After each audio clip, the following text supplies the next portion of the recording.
But let me start out with a little bit of history here, because what I've got to say today has been building up over a lot of years.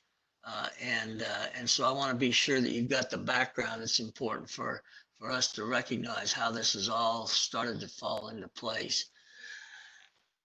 Back when I got into the business in 1966 and 67, some of you, in fact, probably a lot of you weren't even born at that time. But back then, when you got a project, it was just a project, and no one really wondered or asked questions about why you were doing the project. All we knew is that somebody at a higher level in the organization said, "This is your project." This was before we had charters. It sometimes would come on a notepad. And so that was the way we did work back in those days. And back then, oftentimes, if you got a project, you got a dedicated team of people to deliver that project. So as you can imagine, things have changed a lot. Now, PMI introduced the PMBOK back in 1996, which then started to publish some of the rules and regulations, if you want to call them that, of running projects and doing projects in the environment. But even at that time, very little attention was given to how do these projects fit in the overall organization's objectives for the business cycle that they happen to be in. Now we've started to evolve to where we've begun to realize that projects are what organizations do. This is what we're about. And back in the 70s and early 80s, a friend of mine, Paul Dinsmore, who's also a PMI fellow, he works in Rio de Janeiro, but he's actually from Houston, but he lives down in Rio. He wrote a book at the time that later we figured out he was just before his time, because it didn't catch on like we thought it would. But the book was entitled Managing Organizations by Project. And the point he made with the book, and I still have a copy, it's a darn good book to read, is it really pointed out the fact that organizations survive based on the efficiency and effectiveness of their ability to deliver projects. Without projects, organizations die on the vine. They have nothing to facilitate their growth and improvement. So the book was a little before its time, and we really didn't get the reaction that we wanted, because we feel, and in fact, this is my personal opinion, I think everything we do is a project. And in our organizations, everything we do has some project relationship that needs to be understood. So finally, about 2 editions of the PMBOK ago, I think it was the 5th edition, they introduced a talent triangle. Now, all of you who are PMPs, you know you got to get these darn PDUs. You got to have 20 of them every year. Well, the thing that changed with that was that no longer could you just stack up 20 PDUs all in one area, all in one kind. You now have to divide those PDUs over the 3-year renewal period into 20, 20, 20. 20 meaning technical, meaning leadership, and finally they added strategic. So now that for the first time in the 5th edition, they've said, hey, there really is a role in strategy for people in the project management environment. So from that point, we've started to move forward to realize that if we don't have the linkage of the projects to the strategy that they're supporting, the disconnect becomes very, very critical. And that's kind of what I'm going to talk about. It's kind of a double-edged sword that I'm delivering today, because I'm going to talk about the importance of strategy, no question about that. But I'm also going to play a role of convincing you that your knowledge of the strategic linkage is almost as important or critical as the knowledge of the senior level management. And I'll explain why that is, because if we don't capitalize on the linkage between the organizational strategy and the execution of individual projects, then one has to start to ask, well, why are we doing these projects in the first place? I had a rule when I was in the working world, doing probably what you all do, running projects. I would always ask myself, where does this project fit? What business objective does it support? And therefore giving me information that ultimately would empower me, would enable me to have influence over the senior level management in regards to how they utilize resources. So that's kind of in a nutshell what I want to talk about. I think it's so important for us to realize our role is not just to deliver projects. Our role is to help deliver successful organizations. So that's what I want to talk to you about, and we'll certainly try to cover a lot of ground here in a very short period of time. But I think it's important that I set the stage for you to understand how this all works. And the reason it became obvious to me was in today's world, since we're working in a matrix, almost every organization I encounter these days are set up on a matrix organization. So they've got a whole series of what we've come to call silos or organizational departments that maintain certain kinds of capabilities for the organization in a centralized way within a silo. Well, when the management team goes away for their business planning sessions on an annual basis, or even more frequently in some cases, that these heads of these silos get together and battle it out for whose projects are going to be the most important, whose projects add the most value to the organization, and eventually they select projects. Now we all know that they always select more projects than they have people. We're always under-resourced in almost every case. Maybe those are stretch objectives, maybe those are just poor planning by the senior level people. But when they come back and start to lay out these projects and start to assign these projects, we're already in trouble. We haven't even started yet because we've got more projects than we physically have resources to deliver those. So this is where the linkage between strategy and project delivery becomes vital. It becomes impossible to capitalize on if you're one of those individual project managers who have to secure resources from the various technical silos that are in the organization.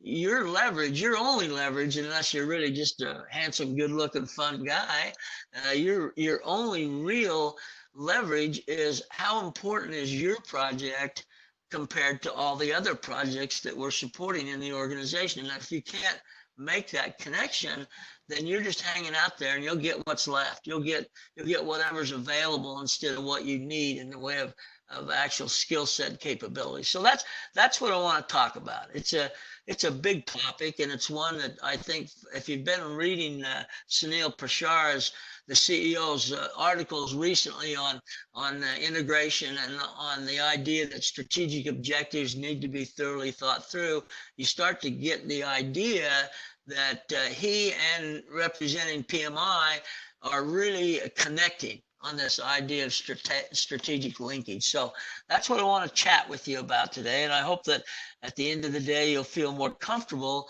about how you can go about running the projects in your organization.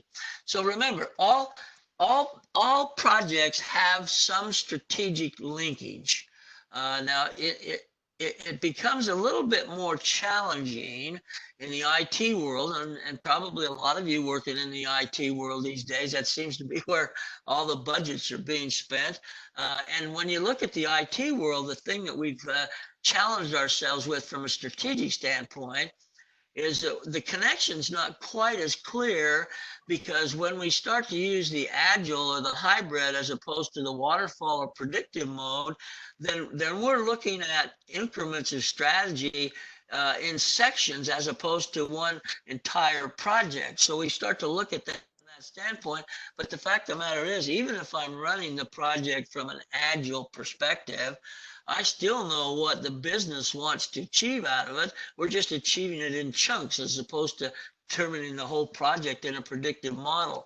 So the strategy is there. We got to know where we're going. Now, a lot of this you can't control, but you need to understand that I always say to my wife, because she worries a lot about a lot of things, I try to convince her that you can't worry about things you can't control. So we want to make sure that we can get some control over how we're integrating with the strategy, and using this opportunity to do that is the visualization of what it is we're going to deliver and how that's going to support the organization. Now, remember, when they go away for these planning meetings, their primary purposes are kind of twofold. One is, what do we need to do to improve our profitability? In other words, what kind of projects do we need to have that will either increase revenue or decrease the cost of delivering what we currently provide in the way of market products. So you've got two approaches that you're looking at. Both of those end up being defined by benefit analysis. What's the benefit of the project to the organization when it comes to meeting those revenue profit goals or cost saving goals? So we look at those two things, and that establishes why we select the projects. And theoretically, and I'm emphasizing the word theoretically, our projects fall somewhere in a prioritization structure. So when the organization kicks off a new year of activity, then there should be a list that prioritizes all the projects. I ran into this when I was with General Electric. We had a business planning session, and we were planning what we call 25 mission critical projects. That's what we would call them back in the 70s, is mission critical projects. And so we were going through these projects, and as we got all done, we had 25 mission critical projects, all listed on a sheet, defined what the content was, took some guesses at what resource requirements would be, and that was going to be our project priority list. Okay, so I saw that list and I looked at it, and the first thing I said was, I see 25 projects here, but where's the priority? What are the priority of those projects? They said, oh, well, we address priorities on the second page of this document. So I looked at the second page, and sure enough, it was right there. Every one of the projects, priority one. 25 priority one projects. Now, you don't have to be a brain surgeon to understand you can't have 25 priority one projects. So I sort of went off in the meeting and probably offended a couple people, but basically what I told them was, I need to know what the priorities are so that we can draw a line whenever we've saturated our resource base, where we have no more resources. Anything below that line is not going to get done. It's going to either be carried over or canceled. And they said, oh, wow, okay, give us some time. So they went away and did some work on it. So I came back and reviewed it, and I could see they'd made some changes because the order was a little different. I remembered the basic order of the projects. So I'm looking at these projects, and I said, okay, no, so priorities on the second page. I said, yeah, that's right. So I turned over the second page, and for the first time, this is in 1977, I remember it like it was yesterday, for the first time, an organization had really taken a serious approach to prioritizing the projects they had to do. So I looked at it, and sure enough, the first project listed was priority one. The second project listed was priority 1A and 1B and 1C. So basically, they still hadn't accomplished what we needed. That's why we get confusion. That's why people don't know where the resources need to be applied to have the most benefit to the organization, because we have no strategic understanding of the priorities. So when I was in project management, the very first question I asked was, what business objective does this project support? And if I could get that information, now I've empowered myself to have an influence over the assigning of resources. So if your project happens to be number one in terms of the business objective, the strategy that the organization is attempting to achieve, you now have increased manyfold your ability to impact the assignment of resources and the visibility of the project work that you're doing. The more visibility, the more attention, the more leverage that you have. So unless you can find that out, you're going to be dealing at a disadvantage. And it's going to be a disadvantage that has a big impact on our ability to deliver projects in the way that provides the most benefit to the organization. Now, unfortunately, most project managers, and I really, maybe most is too broad of a statement, but a lot of project managers that I run into really don't understand. Well, they don't see a role for them. They'll say, well, I don't really have anything to do with strategy. My role is to execute projects. They don't really understand that the only reason that you have that project, the only reason that project was ever approved and a charter was written and the project was initiated is that someone at the higher levels of the organization has a strategic objective that that project feeds into. And so once we start to get that understanding of how this whole strategy thing works, it's not just an independent arm and you don't pay attention to it, you integrate with it. You have to be able to understand how that all fits together. Now, I worked for several years for the Department of Defense on major system acquisition projects, and that's where I got exposed to this idea of a work breakdown structure. You know, back when I first started, we didn't have WBSs, and then the Department of Defense started to utilize that terminology, and it's caught on. And now it's, of course, a centerpiece of almost every project is the work breakdown structure. And so as we were developing work breakdown structures, we'd get down to that lowest level, just like it says to do in the PMBOK, and maybe 80 hours of effort or thereabouts. And we get down to that lowest level. Now, what the DoD people convinced me of, and I think I've never changed my attitude about this, is that if I can track my work breakdown structure down to the last level, the bottom level, the theory says that you should be able to track that work package all the way up to the specific strategic objective that supports. Now you know you have continuity. Now you're not just sitting out there with a project, you're sitting out there with an effort that supports a strategic objective. So we need to spend time understanding that the project is a lot more than a schedule. It's a lot more than a start and a finish, a lot more than 3 subject matter experts. It's what drives the organization. If you think about this for a minute, if you were to take your organization that you work for and cancel all the projects that they're doing, what would you have left? You'd have bankruptcy left. You'd have nothing left. Projects are what bring life and vitality to an organization. So we really need to spend a lot of time understanding. Now, there's a secondary benefit here that I want to mention. One of the things that we know for sure is that most projects are understaffed. Technically speaking, we find that most projects are understaffed. Not because they're not important, but because there's other projects going on that we have to share the resource with. This is one of the downfalls of the matrix organization. Financially, it makes sense. You can't keep those kind of people just sitting around and waiting for a project. So you put them in a resource pool and draw out of that pool. Well, we start drawing out of that pool, and then we find out we don't have enough of that skill set capability. So we give you half time to one project and half time to another project, and all of a sudden we're spread too thin. And so the only way we're going to change that productivity issue is to get more people. And I don't want you to hold your breath for that, because that's probably not going to happen, or get more productivity out of the individual workers that we have.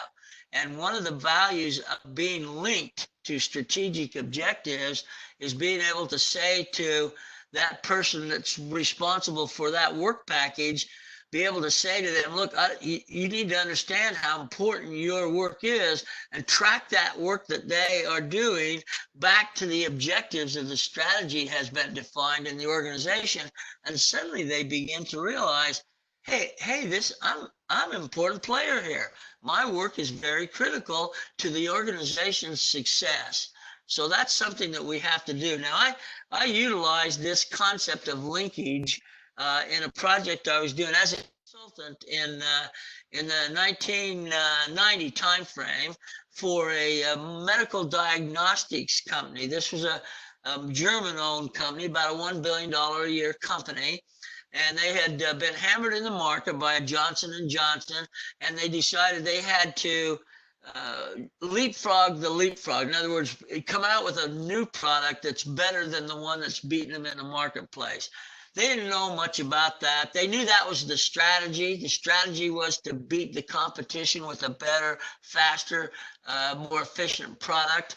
And so they didn't know how to do that. So they hired me to come in and lead that effort so that they could get that job. Now, the twist was, and the reason it tied into what I'm talking about today, is that the normal development time for the kind of product they had, which was blood glucose for diabetics, by the way, for that product was about 3 years from start to market introduction. Okay. Well, the problem was their marketing people had defined that the window of opportunity to gather back market share was about 18 months. If they passed 18 months, there's a high likelihood they're never going to regain the market share they once had. So their deadline was 18 months. They didn't know how to do that, so they hired me. I said, well, maybe I think, if you give me all the resources, you give me everything I need, maybe we can pull this off. Well, let me just tell you, historically, we pulled it off. We got the project done in 18 months. It went back into the marketplace, killed the competition, and to this day, to this very day, in fact, I use it. I have diabetes. I use that product. It's the market leader in in-home use blood glucose monitoring. Now, here's the thing. Here's what it took to deliver that. It took a team of about 205 people working 14 hours a day, 7 days a week for 18 months. That's what it took, okay? Now, the reason what it took was, and by the way, no overtime. They were salaried people. There was no overtime. They were just committed to do it because I made it pretty clear to them strategically, from a strategic objective, this is priority one. If we're not successful, we won't have jobs when this project's over. So all of a sudden people realize, hey, this is important. This is so important that I'll work as long as I have to, as many hours as I have to get this thing done. Now, I'm not proposing you whip people from a motivational point up to working 14 hours a day, 7 days a week. That's not my message. It's the idea that when people know what the strategy is, when they know what the strategic objectives are, they tend to focus and they tend to work more diligently on doing the work that they've been assigned. Everyone needs to understand strategy, not just the CEO and the COO and CFO and CIO and all those C people, but you, project managers, need to know that. Department managers need to know. So we've got to start to link these together. That's the gap that we talk about when we say bridging the gap. The gap is a lack of knowledge of where things fit. So we've got to take that into mind as we look forward with this process, which basically means don't just stick your head in the sand and work hard and work fast. Working hard and working fast on the wrong project, or on a project that doesn't have nearly as significant an impact as other projects might, it does no one any good. It certainly doesn't do you or your team any good if you're working on things that don't have a linkage. When somebody says, how important is the stuff you're doing? And you go, well, I don't know. It's important. They said do it fast. That's not what we're talking about. We're talking about, can you identify what business objective does this project support? And what will the impact be if that project is not done effectively? In other words, look at the downside and say, well, look, rather than look at where it fits, let's look at what happens if we don't get it done. And that's the idea that we have to do. Now, we also have to fight back this problem. As I said early on, everybody wants to have the priority one project. For obvious reasons. It makes us feel important. It makes us feel like big shots. It makes us want to tell everybody how well we're doing.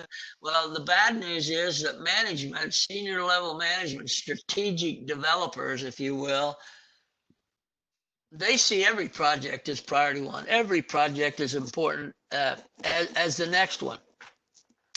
That creates a whole plethora of problems. One is all the individuals working on the project are disillusioned because they're hearing Bob's project's number one, Sally's project's number one, and Billy's project. No, wait a minute, you can't have all number ones. Well, the critical issue in this whole prioritization is being able to, I'm going to use the word manipulate, not in a negative way, but being able to manipulate the resource pools. Those people who run the resource pools, by the way, are measured, their performance is measured on a different standard than project performance. They're measured on their ability to utilize their resource pool effectively. So if you got 10 resources in your resource pool, you want to be able to say all 10 of those individuals are committed to projects full time. In other words, all of them are committed in one way or another to a project. So my histogram is flat. I'm not accepted more work than I have resources. I don't have any place where people are just sitting around with nothing to do. I've assigned them all. They're all applied to projects, and my histogram is flat. Okay. No undercommitment, no overcommitment, flat. That's what resource pool managers are measured on. Well, they don't really pay that much attention to the strategy either, to tell you the truth. They're paying attention to what they're being measured on, and that's a flat histogram. Well, here's the thing. In projects being done in a matrix environment, your objective as a project manager is not to have a flat histogram. Now, if you had a committed, dedicated project, that would be true. You'd want all the people on your project working all the time. But that's not the way we do it anymore. Almost everything is matrixed. And so now what my resource curve histogram needs to look like is what the plan looks like. In other words, start low, mount up, ramp out, go down. That's the traditional sort of a bell-shaped curve that projects experience. That's what I need it to look like. So what that means is you're going to have resources coming on and resources going off the project depending on the project plan. So you're going to get them assigned, you're going to send them back to the resource pool. Well, when you start to negotiate with the resource pool owner, if you don't have the ability to identify the strategic objective that your request for that resource will have, then you're going to be working at a disadvantage. So you need to know what the priority is. Now, if you're priority 1, you'll get everything you need. If you're priority 25, you might not get much of what you need. You need to know that. It is the way you feel. It changes your attitude. It changes the way you are motivated to accomplish the work that we've set out to accomplish. So know the resource. Now, here's where I'm going to tell you, you got to take a risk. The last time I did this for a group in Nigeria, one of the questions that they posed was, well, what if I say that to some senior level strategic person and say, where does my project fit in this overall strategic plan? And he or she says, look, don't worry about that. Just get your darn project done. Well, how do I do? Well, here's the thing you have to do. You have to be able to look at it from a different angle. And so now, rather than going and saying, hey, we're trying hard, where does this thing fit? Well, let me tell you this, Mr. CIO, this project is going along pretty well, but I want to tell you, if we run into problems and we slip schedules and we slow down our productivity, this is the impact it's going to have. So now you're identifying organizational impact in separation from strategic objectives, because nobody's going to tell you what they are. They don't want to share it. I've never seen once an organization where I've said, can I see your project prioritization list? No, I've never seen one. I can find out individual projects, but they don't share that. It's sort of proprietary information. Well, it's information you need to have as a project manager if you're going to do this effectively. Because remember, all we're trying to do here, to tell you the truth, it's nothing magic. There's no magic to it. It's just a matter of saying we're going to build up a linkage between everything we are doing at the project level to everything we want to accomplish in the strategic business objectives area. And they're going to be linked so that I can track them. It's sort of like the Hansel and Gretel. I want to leave a trail so that I can go back and see, how did we do? Where did we deliver and where didn't we deliver and why? And in the business that you all work in, and I did work in before I started doing all this training, was that we really need to be able to know what the linkage is and be able to assess the impacts of what happened on the project as we execute it. Now, in the predictive model, we call this closeout process. Okay, the 5 process groups, the last one's closeout, and that's where we capture all of that information. In the agile or hybrid environment, we call that retrospective. And there's an advantage on the agile side, and I admit that, is that we're doing these sprints, we're doing these daily stand-ups, so every day we get a chance to really understand what we've accomplished. We say, what did we accomplish yesterday? What are we going to accomplish today?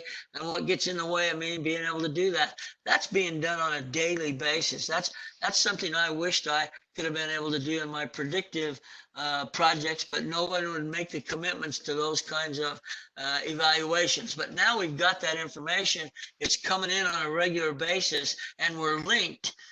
Whatever comes out of those stand-ups or whatever comes out of those sprints, we're linked to the strategy. So we can now make a linkage between that. In fact, in the Agile, it's encouraged, some would say it's mandatory, but it's encouraged to have those decision makers that are impacted by that project participate in these stand-up meetings, because now we're having a direct linkage with the strategy. There's no guesswork, it's directly linked. So if we start to stray from the strategy, someone in the group that's going to say to us, you're straying from the strategy. We need to focus on the strategy. So that's what we're looking at from the ability to get that work done. Okay. And what you have to understand, and this is the point I don't get. Well, let me talk about this. This is about stakeholders. The idea about stakeholders is everybody in the organization is a stakeholder. Now we have specific stakeholders that are more dedicated to the project itself. We have supportive stakeholders that their role is not necessarily delivering a product, but their role is to support that process for the project. And they're all stakeholders. The CEO is a stakeholder, big time stakeholder.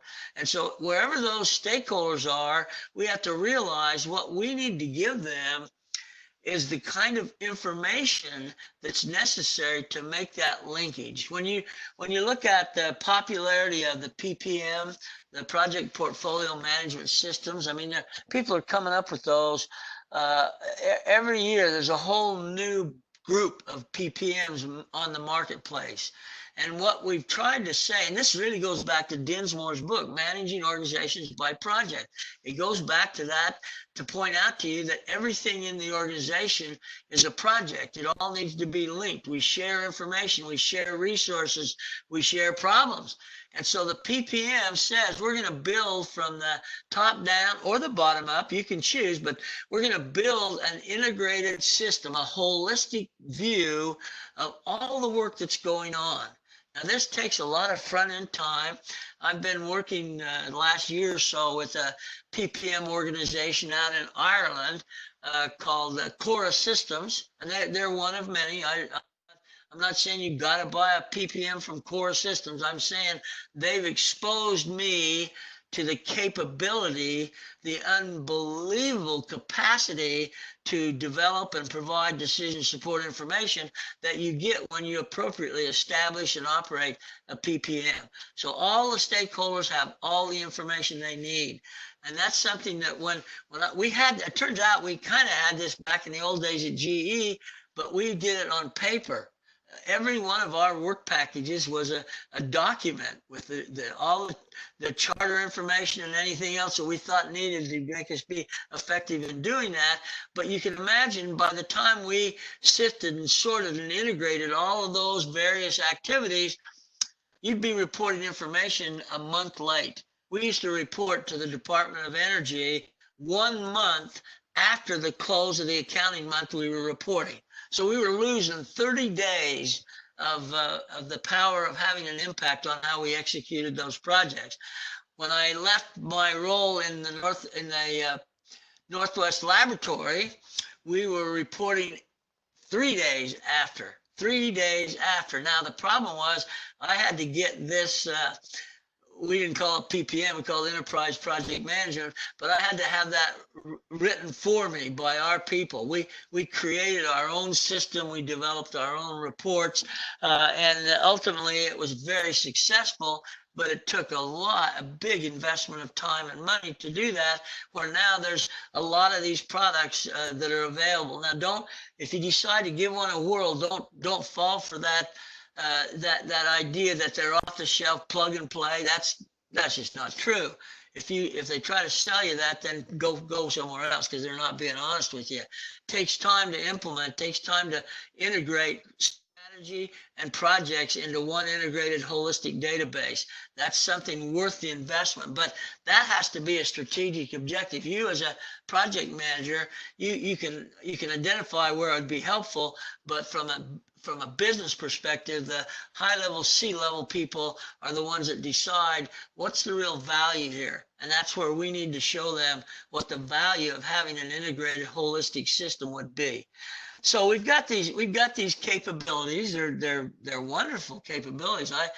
The learning curve wasn't that bad in the ones that I looked at. So I don't know that it's an impossible feat to put one of these in place and have it operational within 12 months or so. So think about it as you go forward. Look at what you get in the way of project decision support information. Look at what you get in terms of linkage with the strategy.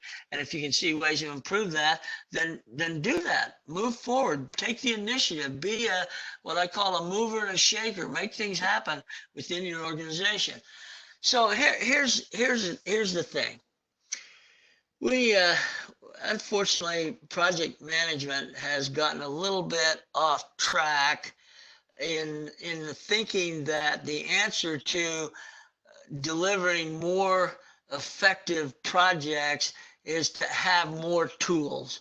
Just keep adding tools. Every year there's another group of tools that get added to the toolbox, and you can use them all. You can use all of them, but you got to ask yourself at the end of the day, what value are they returning to me? What am I getting out of the input that I've invested in utilizing these tools? So I have a couple of tools that I recommend to maintain this connection.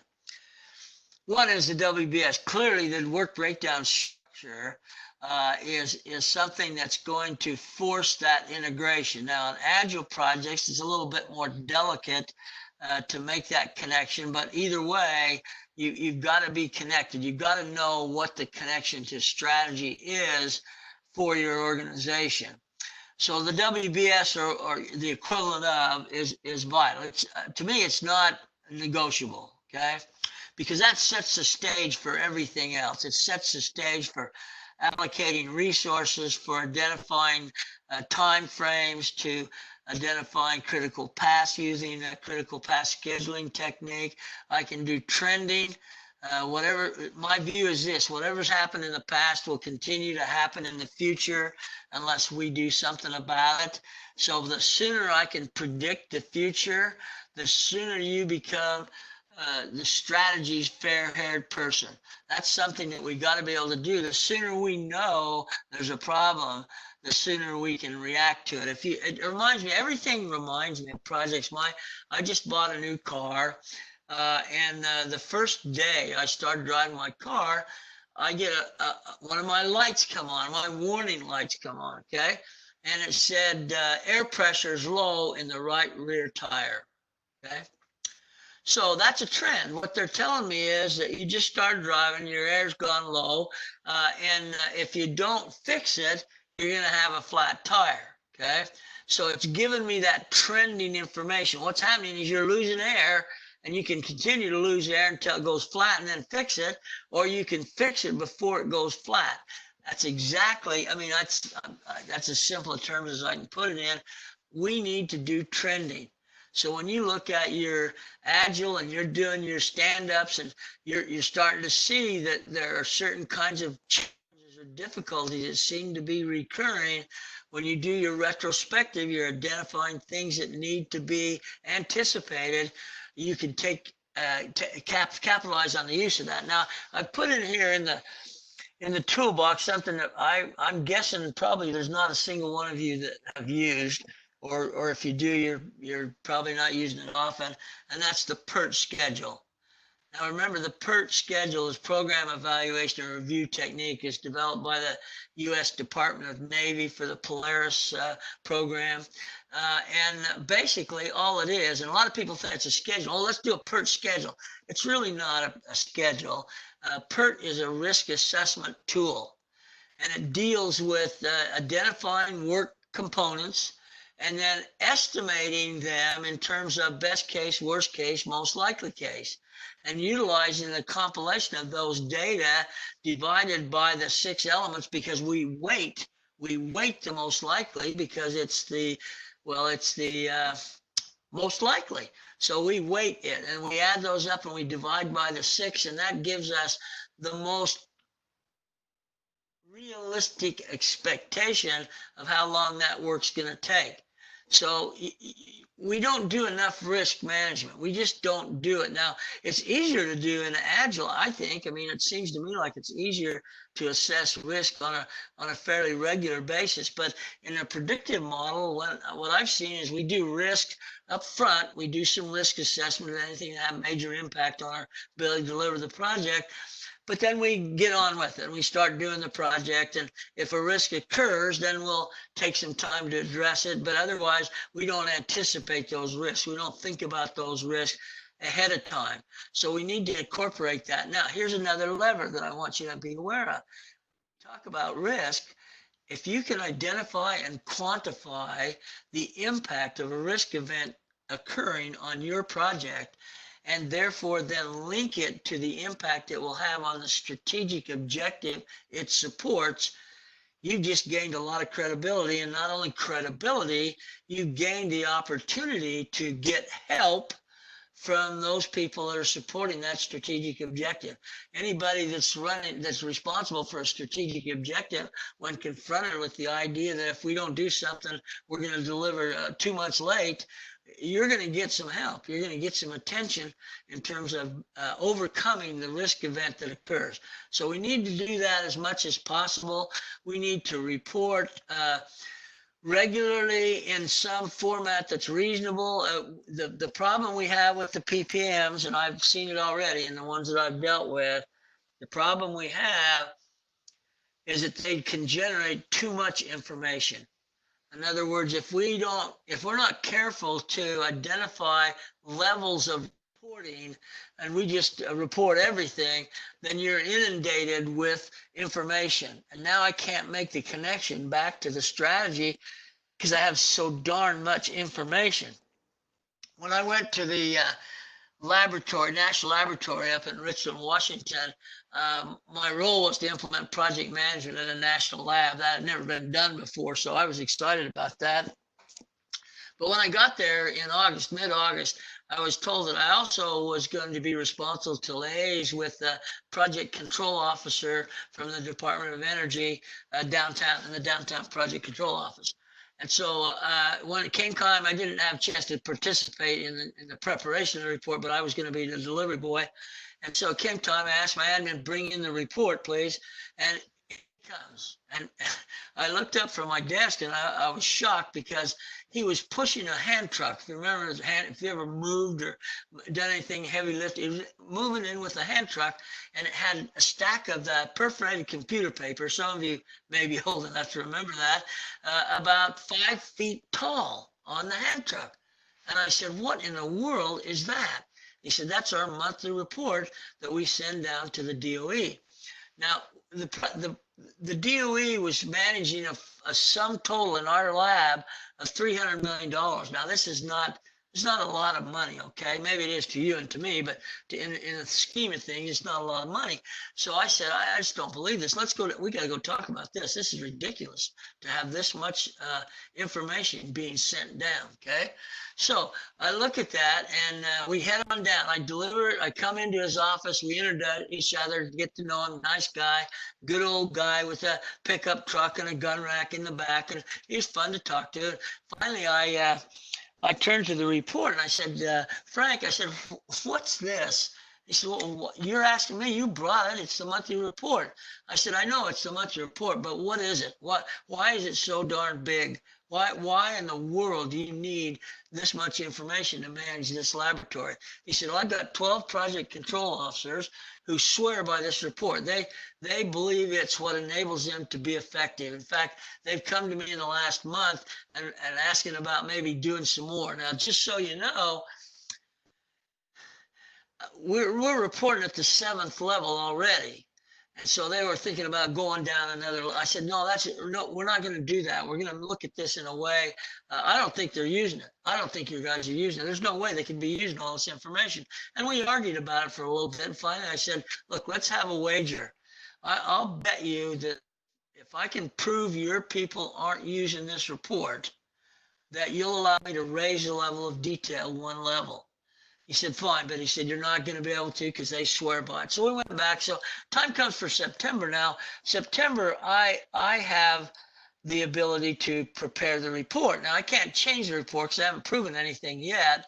So we still got the 5-foot report. But what I've done is salted it with some information that if anybody's actually reading the report, I'm going to hear from them pretty much right away. Okay, so we sent it on down to the office. Nothing, not a word. So my assumption is immediately they're not using it. They're not using it. So next month in October, I raised the level 1. And now it's down to about 3 feet tall. Raised the level 1, and this time I salted again with some stuff that would get somebody's attention right away.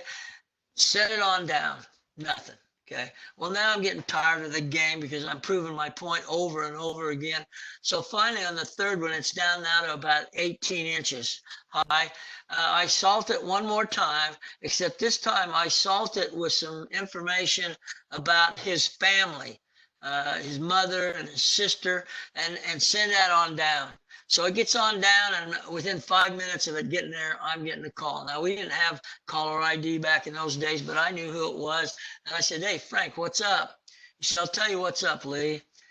He said, I just got the monthly report down here. And he said, I don't know what you think you're going to pull here, but I don't understand why you think you can get away with this. This is not something that's going to be negotiable. And I said, what's the problem?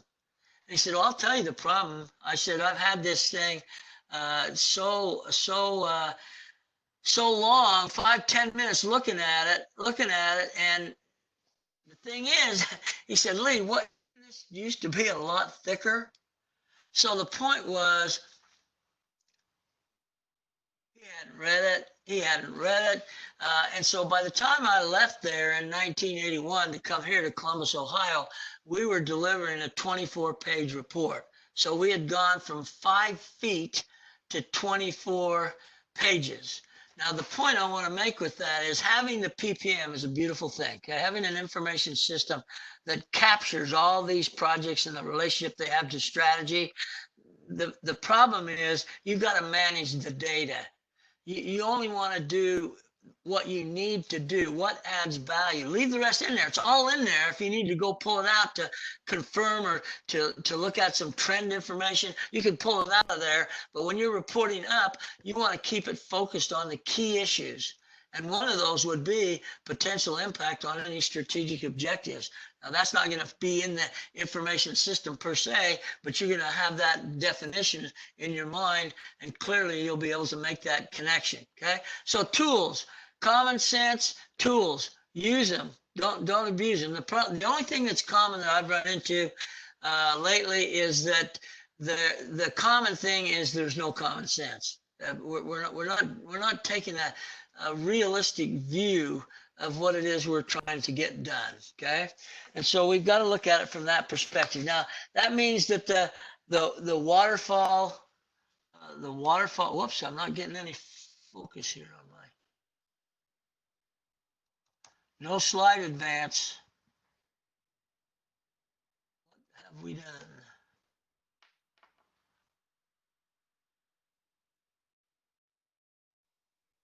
Well, I don't know what to do here, folks.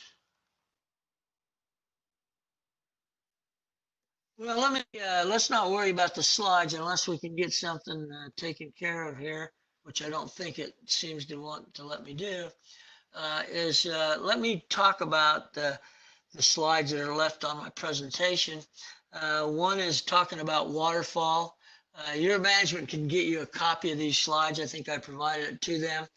So you look at that and you begin to say, waterfall is the old way. It's the way that was closer to predictive than not.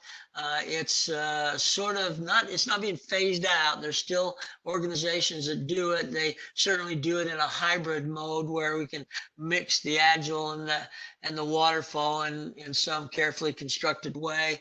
But then we go to the idea of agile itself. And one of the things I like about the agile concept is that it's that frequent assessment of where we're going, frequent assessment of what progress we've made.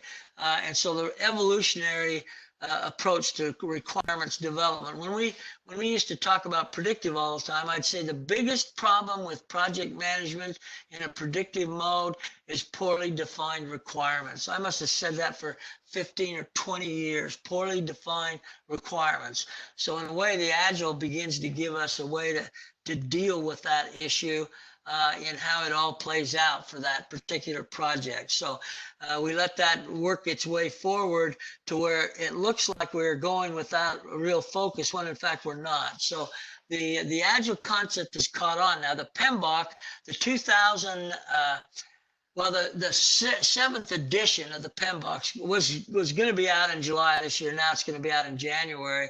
But what we know about it is that it is now about 50% predictive, 50% agile or hybrid. So it changed a lot. We begin to focus on the body of knowledge that, hey, there's more than one way to do a job. There's more than one approach that can be capitalized on. Now, when we get into this idea, we have to do a selling job. We really have to sell the idea that that management needs to be convinced of what it is that we're doing in regards to our capabilities. Now, advance that slide for me, will you? A couple of them, actually. One more. Okay, so this is my representation of the Agile idea. Remember the Scrum, the term Scrum that we use so often. In fact, we have a whole new category called Scrum Master, which in a way takes over a lot of the responsibilities of a project manager. These have to be done in that way so that people are involved. If you can look at this Scrum, everybody's involved, and finally it's those requirements squirt out and we're on with the game. So that's an idea that we have to play into. Next slide, please. And now if you look at this, now here's where I said you've got to sell management. You've got to convince management there's something in it for them. If the management views that this is something that you're talking about, supporting, getting involved in for you, just for you, they're not going to be so excited about that. But identify how it can have a dramatic impact on their ability to effectively and productively produce strategic objective results. Once they do that, then they can start to think seriously. Now, the problem we have, and it's why everybody's not buying a PPM, you know, just rush down to the PPM store and buy one, because it's a big commitment. Not only does it cost money to buy the system, but it costs money in terms of time, resource time to implement it effectively. And then you got to train everybody on it. So it's a big commitment. And unless they can see return on their investment and rather rapid return on their investment, they're going to resist the idea of a PPM. They're going to let go the strategy linkage in the interest of short-term cost and short-term investment of effort. So we want to force that. We want to make sure they understand that the better we can do our projects, the more effectively they'll be able to run their business. Okay, last slide, please.